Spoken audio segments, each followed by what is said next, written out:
Hello and welcome to Journey Revelation lesson number 5. Last week we looked at chapter 6 through 11, which contain, among other things, the judgments of the Lord in the form of the seals and the trumpets. And now we come to kind of an interlude section that is preparing us for the final judgment of what are called the bowl judgments. But in chapters 12, 13, and 14, we have a description of what most people assume is a part of the Great Tribulation, and that is a description of the battle between good and evil, and particularly the form that will take that we call the Antichrist, that person or movement or force that will come against the cause of Jesus Christ in the latter days until defeated by his power. So I want to read with you today portions of particularly chapter 12 and 13 and talk about them just a little bit, see if we can make some sense of them for you. And then if you want to look at the outline or make any notes, it's available online as well. But let me begin to read at verse 12 for you. It says, "A great and wondrous sign appeared in heaven. A woman clothed with the sun, with the moon under her feet, and a crown of 12 stars on her head. She was pregnant and cried out in pain as she was about to give birth." Now, of course, the first question is, who is this woman? Who does she represent? And we will learn later, give birth to Christ, the Messiah. And so some have speculated that might be Mary. Others speculate that it might be the nation of Israel, and in reality that seems like the better choice to me, because the nation of Israel gave birth to Jesus Christ the Messiah. In other words, the Messiah was to come from the Davidic line, which was from Israel, and so probably this woman represents the nation of Israel. A third view that some suggest is that she represents the church. But the reality is that the church didn't really give birth to Jesus. Jesus gave birth to the church because the church wasn't in existence until Christ came. And so I think Israel is the better choice for understanding this symbolism. It says in verse 3, "Then another sign appeared in heaven, an enormous dragon with 7 heads and 10 horns and 7 crowns on his heads. His tail swept 1/3 of the stars out of the sky and flung them to the earth. The dragon stood in front of the woman who was about to give birth so that he might devour her child the moment it was born." So we see the kind of the gruesomeness and the viciousness of the battle that's going on here. But there is this figure introduced under the name of the dragon. It could be translated the monster. But it is later identified in verse 9 as Satan himself. And so what we have here is a picture of Satan opposing the kingdom of Jesus Christ and seeking to destroy him. Now, that's not a new battle, because that's present throughout the scriptures. We could go clear back to the 3rd chapter of Genesis and read about the enmity as it's described there, the enmity between Christ and Satan. At this point, we see Satan seeking to wipe out the cause and the person of Jesus Christ. In verse 5, he's not successful at that, by the way, thankfully.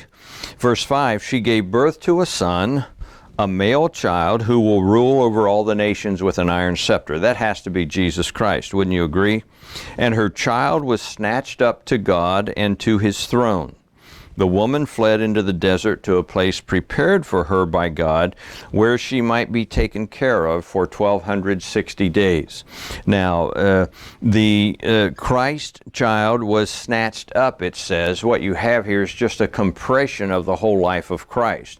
So we kind of go from his birth to his ascension. It's not John's purpose here to describe what his life was about, but to describe the great cosmic battle that's going on. So in the course of human history, the 33 years that Jesus lived on the face of the earth is relatively brief time. And so Satan, while Jesus was here on earth, sought to wipe him out, and it was unsuccessful. God protected him and took him home to heaven. The woman, i.e. Israel, then fled into the wilderness where she was protected by God for a period of 1260 days. We know that to be 42 months or 3.5 years, and so many understand that period of time to be the Great Tribulation. It may be an unspecified period of time that is being talked about here, but it is a period of time at any rate. And then there's this interesting verse, verse 7, which says, "And there was war in heaven. Michael and his angels fought against the dragon, and the dragon and his angels fought back, but he was not strong enough, and they lost their place in heaven. So the dragon was hurled down, that ancient serpent called the devil or Satan, who leads the whole world astray." There's his character. "He was hurled to the earth, and his angels with him." So that the word devil means adversary. The word Satan means accuser. And so we have the one who accuses us and is attempting to defeat us in our faith. The war in heaven is an interesting idea against the archangel Michael, but Satan lost that battle, and according to this text was hurled out of heaven. Now, if you go back to Isaiah and Ezekiel, you'll find similar story that somewhere in the very beginning of time, maybe before human existence even, that battle was fought in heaven and Satan was thrown out, along with, as tradition tells us, about a third of the angels. The reality is, though, that the Old Testament seems to suggest that Satan still has had access to heaven in order to accuse the brethren or the saints. So that the access that he has is illustrated in the book of Job. You may remember that story where it says that Satan came into the presence of God, and God asked him what he'd been doing, and he had been accusing those who were faithful, and he tells God that he has found one that that things have gone well for, but if he would have a little trouble, he would forsake God. His name is Job. And so God says, no, Job is faithful, and so you can cause him trial and tribulation, and he'll still remain faithful. So you see this access that Satan had to accuse those who were faithful and try to condemn them before God. Now, the text seems to suggest, though, that this is yet a future event when Satan is going to be cast out of heaven in a new way, and that would seem to imply that he's going to lose access to God, and he will no longer be able to accuse the saints. And so he will no longer be able to condemn us. We don't have to take that condemnation now. There still is that kind of situation where his favorite tactic is to try to condemn us and get us to think that we're less than we are, perhaps not really believers in Christ and not adopted as sons and daughters of God, and so forth and so on. But Romans 8:1 says, "There is therefore now no condemnation for those who are in Christ Jesus," so that we don't have to accept that image of ourselves, and we don't have to accept that accusation that we are really condemned. And so then there is this celebrative song that comes along, and it says, "For the accuser of our brothers has been hurled down, and those who were his opposition overcame him by the blood of the Lamb and by the word of their testimony," by the sacrifice of Jesus Christ and his presence in their lives. And so God continues to protect in this text the woman, the nation of Israel, bearing her up on eagle's wings, it says, which is an image very similar to what God uses to describe his Exodus delivery of Israel. And so you have this picture of the defeat of Satan. There's a whole lot of battle to still take place in this book, but the ultimate victory is secure. And periodically, as you read Revelation, John brings us back into that reality to remind us that Jesus Christ is Lord, and that he rules over all, and that he will indeed be the victor.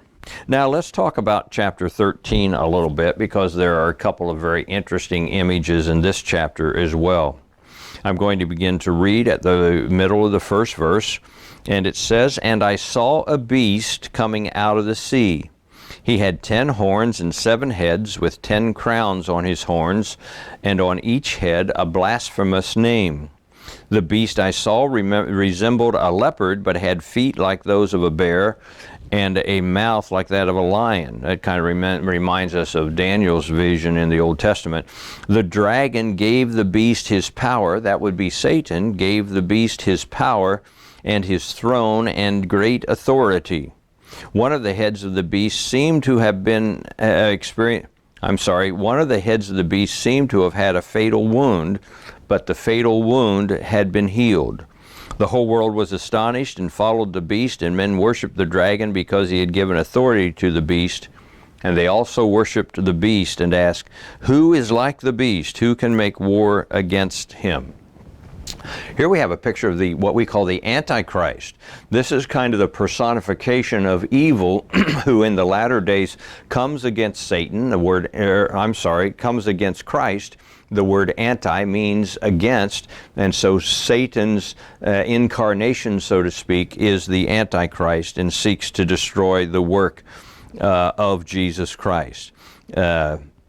He is described here in his character as being a deceiver, but being able to deceive many, and so people will worship him. He will accomplish some miracles, at least those things that appear to be miracles, and he will win the allegiance of people around the world.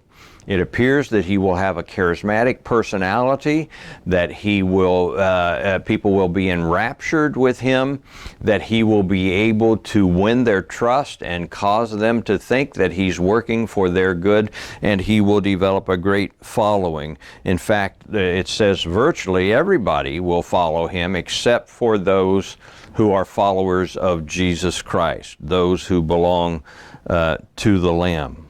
Then there is a second person who appears here in this passage, and it begins in verse 11. Then I saw another beast coming out of the earth.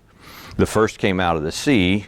This one comes out of the earth. He had 2 horns like a lamb, but he spoke like a dragon. Now, 2 horns was a sign of power, so this is a less powerful man than the Antichrist, but nevertheless will be given a high degree of power. He looked like a lamb. He looked innocent, but his heart was like that of a dragon. He exercised all the authority of the first beast on his behalf and made the earth and its inhabitants worship the first beast whose fatal wound had been healed. And he performed great signs and miracles, even causing fire to come down from heaven to earth in full view of man. And so because of the signs he has given power to do on behalf of the first beast, he deceived the inhabitants of the earth. He ordered them to set up an image and honor the beast who was wounded by the sword and yet lived. And he was given power to give breath to the image of the first beast so that it could speak and cause all who refused to worship the image to be killed. And so you have this right-hand man, so to speak, of the Antichrist, who is his promoter, his handler. He's promoting the cause of the Antichrist, and he's winning allegiance to the Antichrist. Now, the question that this raises for us is the Antichrist a person or a kingdom or a movement? How do we describe the Antichrist? Most people assume that the Antichrist is an actual person, and that the false prophet, which the second beast is called, is also a person who works alongside of him. I tend to believe that's probably true, but I think the Antichrist is more than that, because there are indications that this is kind of a confederation of nations as well. And that's what the imagery back here of the heads and the horns and the crowns is about. That there is this confederation of nations, usually identified with the old Roman Empire, the nations that occupy that area, who will probably come together in the latter days under the leadership of a number of people, one of whom will emerge as the great leader of this group, namely the Antichrist, and people will begin to follow him. So you can't have a king, or a kingdom rather, without a king, so that you have this combination of personality and confederation that will probably take place.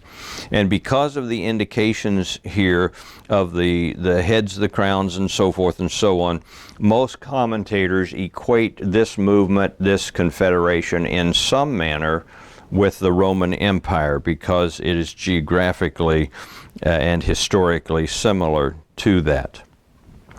Now, you do have the indication that one of the heads, probably the Antichrist, is going to be killed or appear to be killed and come back to life again, and that will amaze people and that will generate a great following as well. Finally, there is an indication here in the latter part of chapter 13 of what we call the mark of the beast. And it says in verse 16, he also, this is the false prophet, forced everyone, small and great, rich and poor, free and slave, to receive a mark on his right hand or on his forehead, so that no one could buy or sell unless he had the mark, which is the name of the beast or the number of his name. This calls for wisdom. If anyone has insight, let him calculate the number of the beast, for it is man's number. His number is 666. This is probably the most famous number in the scripture for that matter. The mark of the beast is some kind of an indication that will be required for participation in the economic system, to buy and trade, so forth and so on. It may literally be a mark on the forehead or the back of the hand in some manner. Some in our day today think it may be a computer chip that is placed under the skin in some manner. Others would argue that it's a coin or a card, like a credit card, that would have some kind of identifying factor, and you would have to have that in order to do business. Of course, to receive the mark of the beast, you would have to give allegiance to the beast, and so Christians would not participate in that, and that would result in some degree of suffering and persecution for them. Finally, it says here that the mark of the beast is 666. Some have tried to figure out who that might represent in terms of an individual. People do things with numbers by numeralizing the alphabet, and so A would be 1 and B would be 2 and C would be 3, and then adding those numbers up, and there have been lots of theories about that, all of which are speculative. My idea is that it's probably not a reference to a specific person so much as it is a reference to, as it's called here, man's number. It does not say it is a man's number. It says it is man's number, meaning as opposed to God's number. 666 falls just short of 777, doesn't it? And we know from our previous studies that 7 is the number of perfection and completion in the book of Revelation and throughout the Bible. So it may simply be a way of saying this is man's system that is being implemented here and called 666, and it falls short of God's intended plan for us and of God's hope for us. The key thing at this point is, of course, that we don't know exactly, depending on when you believe the rapture will take place, whether will be around if the tribulation should come, whether Christians will have been raptured, but we do know there will be believers who are there, whether they've been there all along or whether they've come to Christ after the rapture through the witness of the 144,000. But nevertheless, those who are alive at that time want to be very intentional about not participating in this system and not receiving the mark of the beast, whatever it might be. So the book continues to call us back to faithfulness in the midst of a difficult world that has a culture that does not honor Christ and that is becoming more and more difficult, a culture that wants to persecute Christians, a culture that wants to cause the world systems to predominate over Christ's kingdom. And we need to be careful, whether it be now or whether it be in the great tribulation. We need to be very careful to remain faithful to Christ in the midst of those circumstances, and I hope that that's happening for you. So God bless you. Continue to follow Him, and we'll see you next week.